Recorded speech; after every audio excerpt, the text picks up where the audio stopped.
You know, when history books say grand things like the city of Jerusalem was swept from the face of the earth in 70 AD, it doesn't begin to tell you what went on in the streets, does it?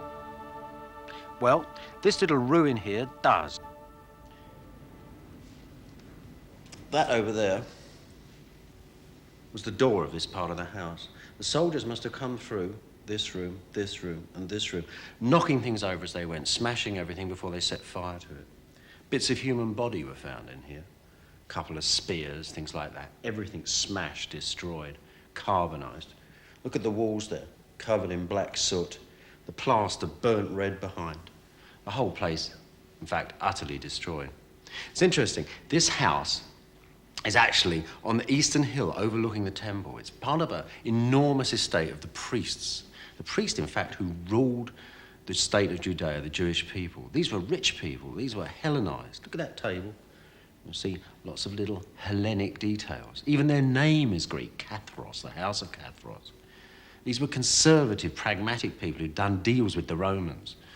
Josephus, the historian, had already given himself up to the Romans after fighting in Galilee in the north. And he'd cleverly made friends with the Emperor Vespasian. And he actually watched the destruction of Jerusalem with the Roman army. Vespasian, Josephus tells us, was rather upset to see his new friend so worried about what had happened to his country. And he asked him if there was anything he wanted from the ruins of the city. Perhaps he wanted to cheer the old scholar up. And Josephus asked only for the holy books.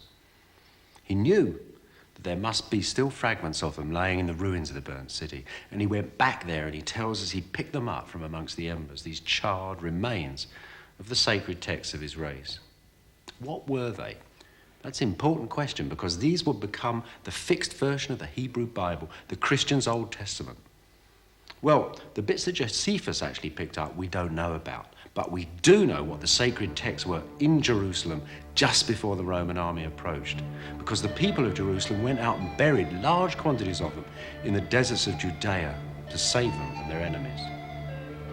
That, at any rate, seems to be the best explanation of how masses of scrolls came to be found in a lot of desert caves. Scrolls that today are half the history of the Bible. And yet they're surrounded by so many confusions and mysteries that their real importance is often difficult to see. It's obviously no accident that the world's greatest archaeological discoveries have been found in bone-dry desert caves. Tutankhamun's tomb in the Valley of the Kings. The world's oldest Bible books here in the Judean desert.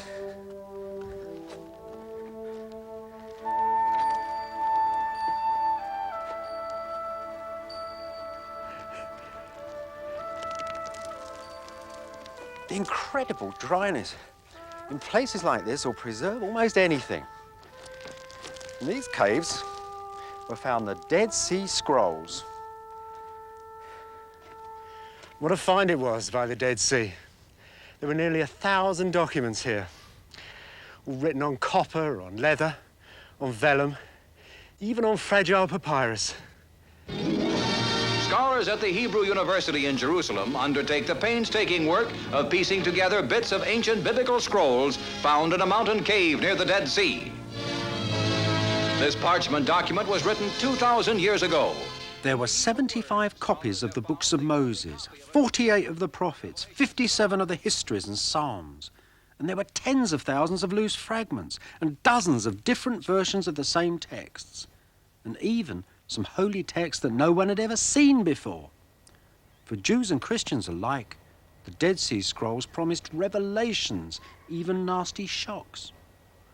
From the first days of the discovery, there were rumors that some of the scrolls would change our understanding of the Bible forever.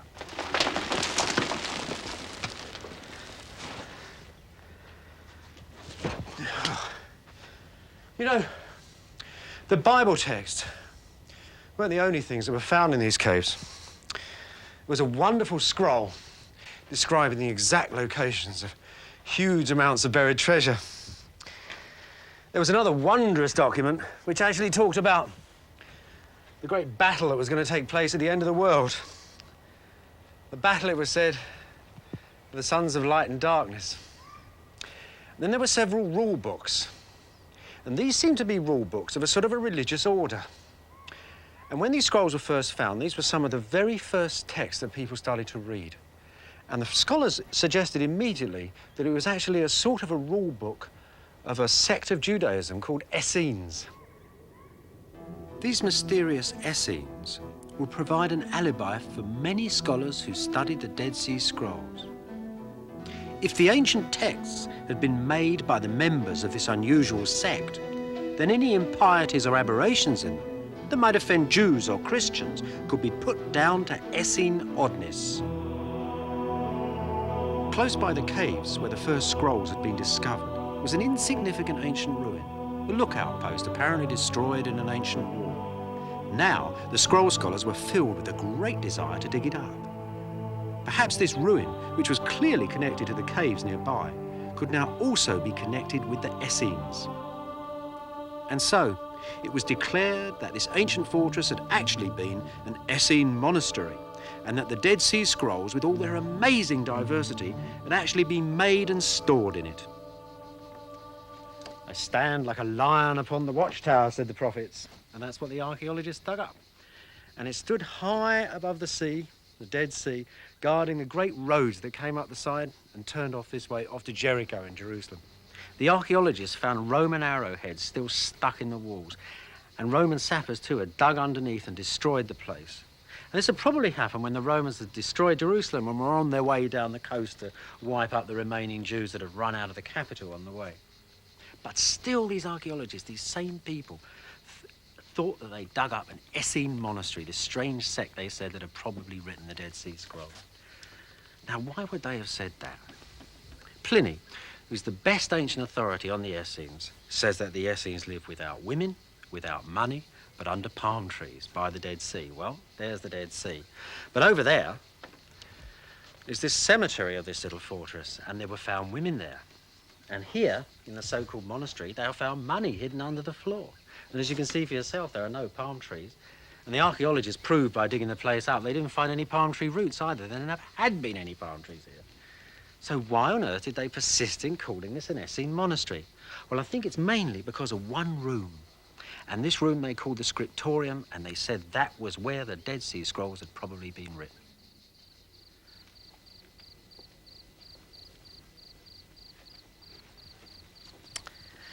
This, then, is the doorway of the famous Qumran scriptorium. Now, why did the excavators call this little room that? Well, they quickly found that there had been a second story on this room, and that it had collapsed. When it collapsed, a whole lot of plasterwork had fallen down onto the floor, along here somewhere. And this, when they stuck it all back together again, looked very much like a lot of benches. And then, amazing fact, they found a lot of ancient inkwells by these benches. And the ink they discovered was exactly the same as the ink that had been used in the Dead Sea Scrolls. And then again, they found pottery. They found tons of pottery right through this place of exactly similar type to that which was found in the caves with the scrolls. So this room became the scriptorium. And to the masses of tourists that come through here, it still is.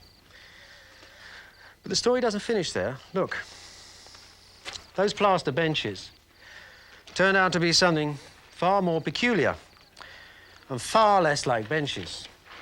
The inkwells, well, why shouldn't a fortress have an inkwell? And you'd expect it to have ancient ink in it, wouldn't you? So that's fair enough. As for the pottery, well, that sort of pottery you can find everywhere here from Jerusalem to Thebes and Egypt. It's common enough for the period. So why then do you so desperately need it? Why do you need all these hundreds of monks in here, writing all these versions of the Bible? An incredible and strange story, given that there hasn't been one Essene object found in this entire place. It was needed because for many scholars, the Dead Sea Scrolls had to be kept at a safe distance from the centre of the ancient faith. Their very oddness needed to be isolated from Jerusalem, the centre of Orthodox piety.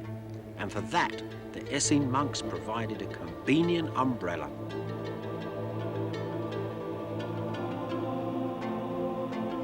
By the shores of the Dead Sea, down the road from Qumran, is the legendary Rock of Masada.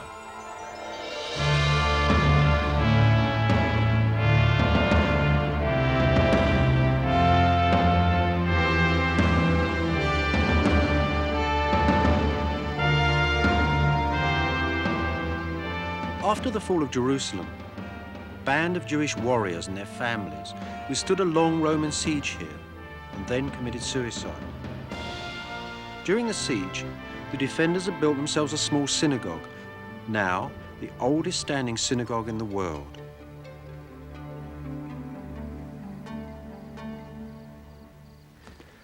From the area around this synagogue, the archaeologists found some 14 scrolls and fragments of scrolls which are exactly similar to the Dead Sea Scrolls from Qumran.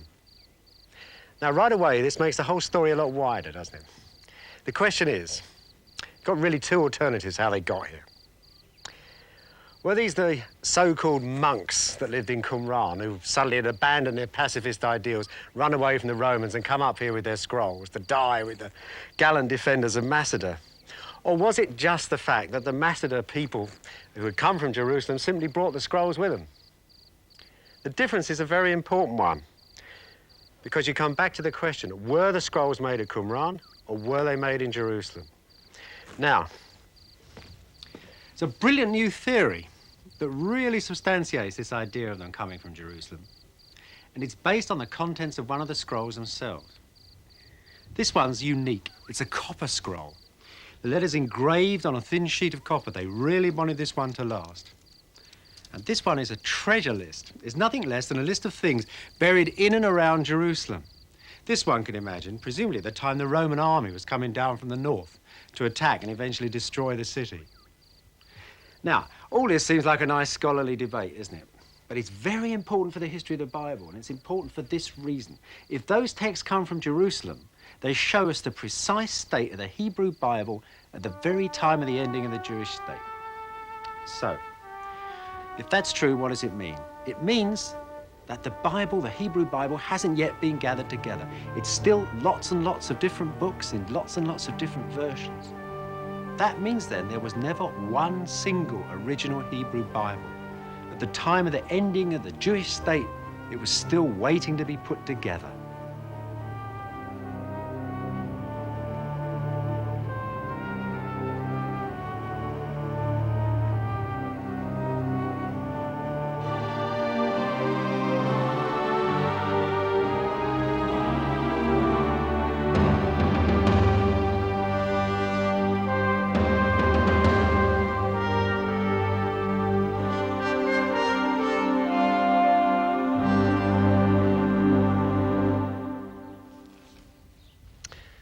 In the century after Jerusalem was destroyed, great rabbis and teachers like Rabbi Yochanan ben